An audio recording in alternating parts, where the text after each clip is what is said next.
semua, perkenalkan nama saya Yuleni Honi dari program studi Sistem Informasi dengan NIM 0523328882.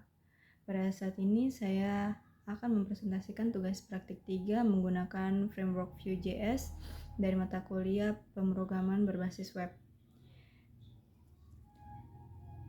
Di sini saya diberikan studi kasus sistem pemesanan bahan ajar Universitas Terbuka. Aplikasi yang saya buat ini memiliki 3 menu utama, yaitu Stock, Tracking Delivery Order, dan pemesanan bahan ajar. Di sini saya menerapkan berbagai konsep Vue.js seperti Vue Component, Vue Template, Data Binding, Directive, Compute Property, Watcher, Event Handler, Filter, dan model pop-up. Pertama, saya akan menjelaskan struktur proyek yang saya gunakan.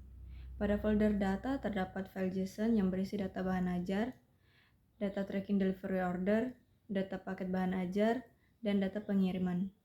Data tersebut saya mengambil menggunakan API service sehingga aplikasi dapat menampilkan data secara dinamis. Pada folder komponen, saya membuat beberapa komponen yaitu status badge, stock table, dot tracking, order form, dan app modal. Tujuan penggunaan komponen ini supaya kode menjadi lebih terstruktur, mudah digunakan kembali, dan sesuai dengan konsep Vue komponen yang diminta pada tugas. Kemudian, saya akan menjelaskan menu stok. Di bagian menu stok ini, saya menggunakan Directive V4 untuk melakukan perulangan data bahan ajar. Data yang berasal dari file JSON akan ditampilkan menjadi beberapa baris tabel. Untuk menampilkan isi data, saya menggunakan Mostet syntax, misalnya untuk menampilkan kode mata kuliah, judul, kategori, dan lokasi rak. Pada kolom status, saya menggunakan Directive Conditional, yaitu VIF, VElseIf, dan VElse. Jika jumlah stok sama dengan 0, maka sistem menampilkan status kosong.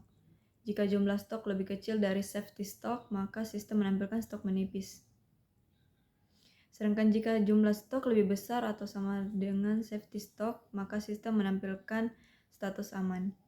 Hasil dari penerapan kondisional ini dapat kita lihat langsung pada tabel stok karena setiap data memiliki status yang berbeda sesuai kondisinya.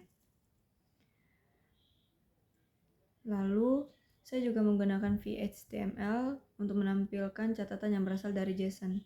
Penggunaan VHTML memungkinkan tag HTML seperti strong, dan U tetap ditampilkan dengan format yang benar di browser.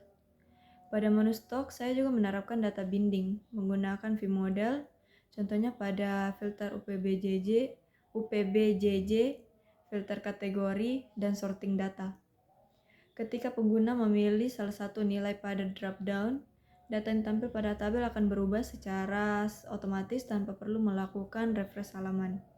Hal ini terjadi karena Vue melakukan sinkronisasi data secara langsung antara tampilan dan data pada aplikasi. Lalu, untuk mengolah data yang ditampilkan, saya menggunakan Compute Property bernama Filter Stock. Compute Property ini bertugas untuk melakukan filter berdasarkan UPBJJ, kategori, kondisi reorder, dan sorting. Saya memilih Compute Property karena proses ini bergantung pada perubahan data dan lebih efisien dibandingkan methods. Saya juga menerapkan Watcher sebanyak 2 buah. Watcher pertama memantau perubahan select up BJJ, terus jadi ketika pengguna mengganti UPBJJ, kategori akan otomatis di reset sehingga filter tetap konsisten. Kedua, Watcher yang saya pakai untuk memantau perubahan reorder only. Saat mode reorder diaktifkan, sistem akan memantau perubahan data dan menjalankan proses yang diperlukan. Dengan demikian, indikator penggunaan Watcher pada tugas telah terpenuhi. Lalu, saya membuat juga Vue filter bernama rupiah. Filter ini digunakan untuk mengubah angka menjadi format mata uang rupiah. Sebagai contoh, nilai 65000 akan ditampilkan menjadi rupiah 65.000.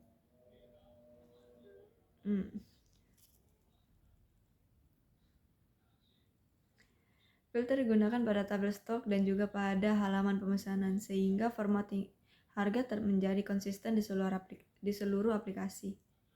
Lalu menu berikutnya adalah tracking delivery order. Pada halaman ini saya membuat komponen .tracking. Pengguna dapat mencari data berdasarkan nomor delivery order atau NIM. Data pencarian dihubungkan menggunakan vModel, sehingga setiap karakter yang diketik langsung memengaruhi hasil pencarian. Saya menggunakan compute property untuk melakukan proses filtering. Hasilnya, data yang ditampilkan pada tabel akan berubah secara otomatis sesuai kata kunci yang dimasukkan pengguna. Pada bagian ini juga saya menerapkan event handler keyword menggunakan keyword ask. Ketika tombol escape ditekan, pencarian akan di-reset dan seluruh data kembali ditampilkan. Penggunaan event handler ini memenuhi indikator interaksi keyboard yang diminta pada tugas. Selanjutnya, saya menjelaskan menu pemesanan bahan ajar. Pada halaman ini, saya membuat form yang berisi nama mahasiswa, NIM, pilihan paket bahan ajar, dan metode pengiriman. Semua elemen form menggunakan vModel, sehingga data yang digunakan pengguna langsung tersimpan ke dalam data view. Lalu untuk menghitung total harga, saya menggunakan compute property total harga. Ketika pengguna memilih paket yang berbeda, total harga akan berubah secara otomatis sesuai harga paket tersebut. Demikian, pengguna tidak perlu menghitung harga secara manual. Pada saat tombol pesan sekarang ditekan, sistem akan melakukan validasi terlebih dahulu. Jika masih ada data yang kosong, maka aplikasi akan menampilkan peringatan agar pengguna melengkapi data terlebih dahulu. Jika seluruh data sudah lengkap, maka sistem akan menampilkan pop-up konfirmasi pemesanan. Pop-up tersebut dibuat menggunakan komponen app modal. Komponen ini menerima props berupa show dan title. Ketika nilai show berubah menjadi true, modal akan ditampilkan. Di dalam modal ditampilkan informasi nama mahasiswa, NIM, paket yang dipilih, dan total harga. Implementasi ini menunjukkan penggunaan view komponen, props, event, conditional rendering, serta komunikasi antar komponen. Selain fitur Vue.js, saya juga memperbaiki tampilan aplikasi menggunakan CSS. Saya memperbesar ukuran font, mempercantik tabel, menambahkan efek hover, memperbaiki tampilan tombol, dan membuat modal pop-up lebih modern sehingga aplikasi lebih nyaman digunakan. Berdasarkan implementasi yang telah dibuat, aplikasi ini telah menerapkan view komponen, view template, mustek syntax, vModel, vbind, v-for, v-if, v-else-if, v-show, compute property, watcher, filter, event handler, form validation, modal pop-up, dan pengolahan data JSON. Dengan demikian, seluruh indikator utama pada tugas praktik 3 telah berhasil diterapkan. Oke, di sini saya akan menunjukkan aplikasi yang telah saya buat. Di sini di bagian halaman stok terdapat beberapa kolom yang bisa diisi untuk menambah buku. Lalu di bawahnya ini ada tabel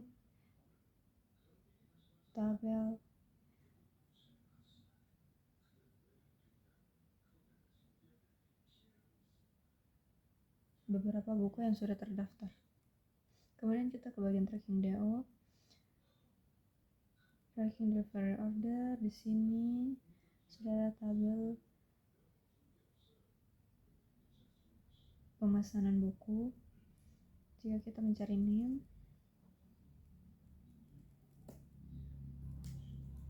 langsung keluar. Tapi jika NIM yang kita cari itu tidak ada di sini, dia akan hilang. Baik, sekarang kita ke bagian pemesanan. Di sini kita coba isi nama saya Yuliani Oni, kemudian pilih paket, IPA dasar, pilih pengiriman ekspres, pesan sekarang. Nanti setelah klik pesan sekarang, dia akan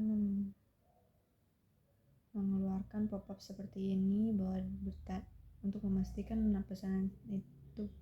pesanan saya sudah sesuai atau belum.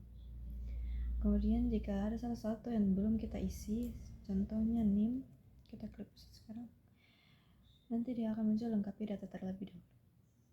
Berikutlah aplikasi yang sudah saya buat. Sekian, terima kasih.